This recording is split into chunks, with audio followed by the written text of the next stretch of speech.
Obviously, an incredibly difficult time for the Jones family, certainly for CJ and Melissa Jones, Corey's brother and sister. I spoke with them, as well as Daryl Parks, an attorney for the family, earlier.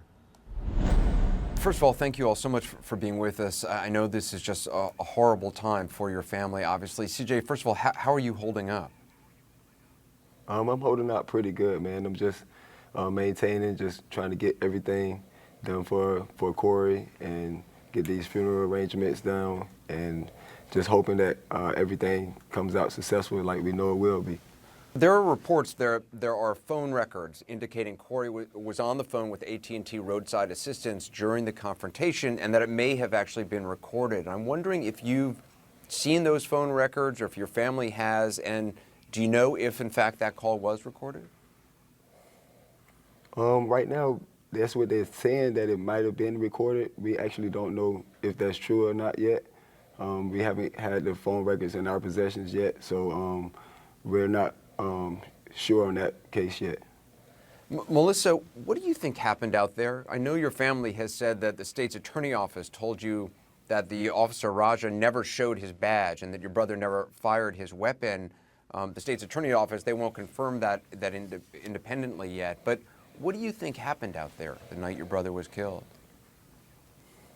Well, that's what we're here for. We're looking for answers. We don't really know what happened, but I do know that, my brother is a victim, and we're looking for justice for him, and no matter what it takes, I'm going to make sure I see that day happen.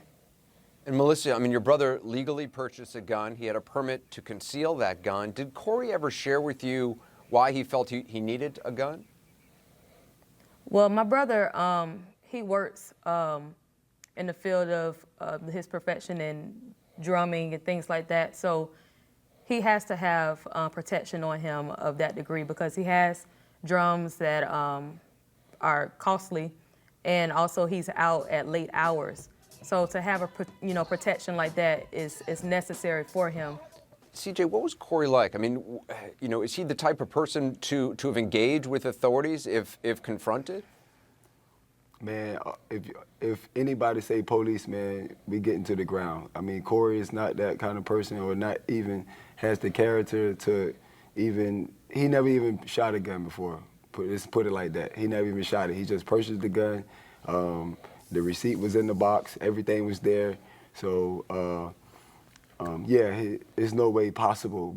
My brother's been pulled over multiple times by the police, and I know every time that he's pulled over, because he'll call me. So, yeah, that's not right. That's not the Corey that we know.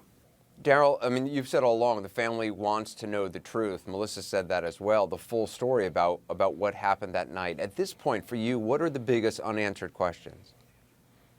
Well, without question, we want to know what the officer's full statement was. We want to know what did the forensics show and the evidence that was done that night by the investigation by both the Palm Beach County Sheriff's Office and the State Attorney's Office.